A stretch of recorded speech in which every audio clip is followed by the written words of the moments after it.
Hello friends, welcome back to our channel Roshni Deepak blog. दोस्तों, कल का वीडियो आप लोगों ने देखा था जिसमें गौर बना था वट सावित्री व्रत के एक दिन पहले जो विधि होती है वो हुई थी कल। और आज हम लोग जा रहे हैं वट सावित्री व्रत की पूजा करने। मैं आपको दिखाती हूँ हमने क्या क्या तैयारी की हुई है। ये बांस का पंखा है और ये सारा सामान है, गौर वगैरह, ये फ्रूट्स है, उसमें खजूरी है और ये बरगद का पेड़ है, इसमें अभी पत्ते नहीं हैं। और आज के दिन बरगद के पेड़ की पूजा होती है। सत्यवान और माँ सावित्री की कथा आप लोगों ने सुनी होगी, वही कथा अभी थोड़ी देर में होगी यहाँ पे। वहाँ पे वो चाची बैठी हुई है और बाकी 3 लोग और हैं, उन्हें भी मैं दिखाती हूँ। हम 5 लोग हैं जो अभी यहाँ पे वट सावित्री व्रत की पूजा करेंगे। ये मेरे छोटे भैया हैं, ये मेरे हस्बैंड हैं, मुझे तो जानते ही होंगे। और वो उधर जो ये रह गया, ये तो रह गया, ये है क्रियांश। Hello hello. अब मैं मिलाती हूँ आपको अपने बड़े भैया से जो थोड़ा शायद गुस्सा हैं और वो उधर बैठे हुए हैं। चलते हैं हम भैया के पास, शायद वो विदेश में ही बैठे हुए हैं, इतना दूर है, बहुत चलना पड़ रहा है धूप में। हेलो। ये है मेरे बड़े भैया। अब मैं बाकी लोगों से आपको मिलवाती हूँ। ये है परी, मेरी भांजी, ये है छोटी, ये मेरी बड़ी बहन है, ये मेरी मम्मी है, ये मेरा टुकू है, वो मेरी छोटी भाभी है, और ये मेरी सबसे छोटी बाबू है ध्रुवी, और ये मेरी बड़ी भाभी है, ये मेरा सबसे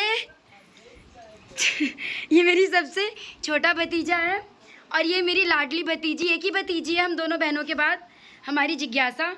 अब चलते हैं बाहर हम लोग पूजा करने के लिए।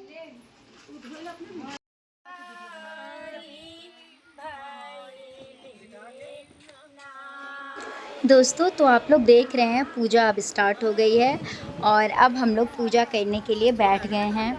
मम्मी कथा सुना रही है। दरअसल ना वॉइस साफ़ नहीं आई थी, इस वजह से इस कथा को मैं सुनाती हूँ आप लोगों को। जो हम लोगों में ये कथा होती है, एक पंडित होता है, उसके 7 बेटे होते हैं, और जब भी वो अपने बेटे की शादी करके वापस आता है, रास्ते में एक बड़ा सा पीपल का पेड़ होता है, वो वहीं पे बारात रुकती है।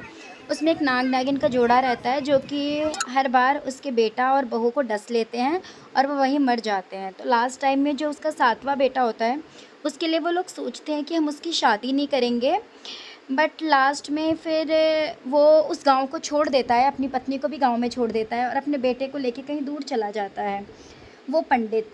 फिर जब वो नदी में जाता है तो चप्पल उतार देता है, और जब वो बाहर आता है तो चप्पल पहन लेता है। तो कुछ ना साफ़ सफाई वाली लड़कियां होती हैं, वो उसके वहाँ मजाक बनाती हैं। फिर ऐसा ही कुछ था इस स्टोरी में। देन उसके बाद में वो जो होता है, वो जो एक वो होते हैं ना पत्ता साफ़ करने वाले लोग जो होते हैं, कपड़े धोते हैं, उसको धोबी बोलते हैं ना, धोबी की लड़की होती है वो। तो वो पंडित उसके घर जाता है और वो कहता है कि मुझे आपकी बेटी से अपने बेटे की शादी करनी है, लेकिन मेरी एक शर्त है कि शादी के बाद में मेरा बेटा और बहू यहीं रहेंगे। तो पहले तो वो लोग कुछ नहीं कहते हैं और उसके बाद में उनकी शादी हो जाती है। फिर जो वो लड़की होती है वो बोलती है कि नहीं, शादी हो गई है तो मैं यहाँ नहीं रहूँगी, मैं अपने साथ ससुराल चलूँगी। तो इस वजह से फिर बहुत मुश्किल से वो पंडित राजी होता है और वो अपने बेटा बहू को लेके जाता है। तो वो ना सारी बातें अपनी बहू को पहले ही बता देता है कि ऐसे ऐसे तुमसे पहले मेरे 6 बेटा बहू थे जिनको सांप ने काट लिया था। तो वो रास्ते में अपनी माँ को बोलती है कि दहेज में मुझे कोई सामान नहीं चाहिए, सिर्फ मुझे दूध और लबा दे देना, वही लेके मैं अपने ससुराल जाऊँगी। रास्ते में फिर वो रात अमावस्या की रहती है। फिर वहीं बारात रुकता है और रात में वो जो सांप होता है फिर वो अपने बिल से बाहर आता है सबको काटने के लिए। तो वो जो लड़की होती है वो उसी समय वो जो लावा का मुंह होता है, जो कल मैंने आप लोगों को बोनी दिखाया था जिसमें मैंने लावा भरा था, उसमें वो उस सांप की मुंडी डाल के उसको अपने जांघ से ज़ोर से दबा देती है। वो बोनी मैंने भी अभी अपनी जांघ के नीचे दबाया हुआ है कथा सुनते हुए। और उसके बाद में वो नागिन उसमें से निकलती है और कहती है कि आज मेरा सतभिक्षा का व्रत है, नहीं तो मैं तेरे पति को और तुझे काट लेती। लेकिन वो जो होती है वो लड़की दुल्हन, वो बोलती है जब तक तुम मेरे 6 जेठ को और जेठानियों को ज़िंदा नहीं करोगे मैं तुम्हारे पति को नहीं छोड़ूंगी।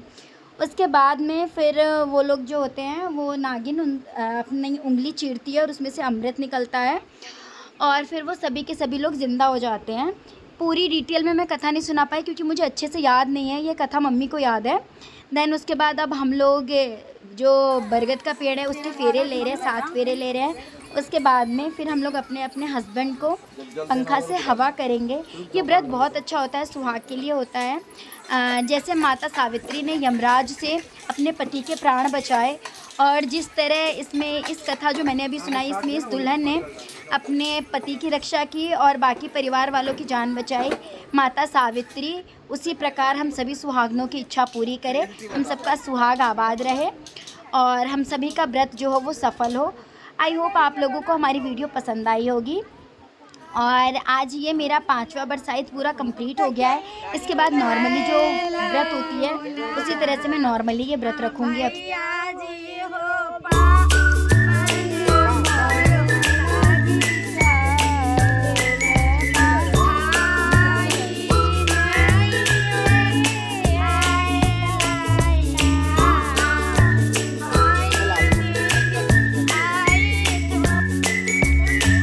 रोशनी तुम्हारा ब्लॉग बन रहा है, करते रहो बात।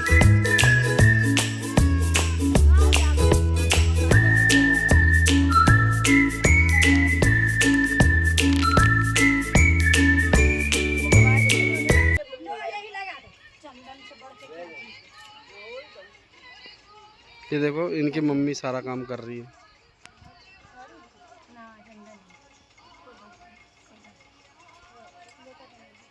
अभी मैं वीडियो बनाता तब करना देखो।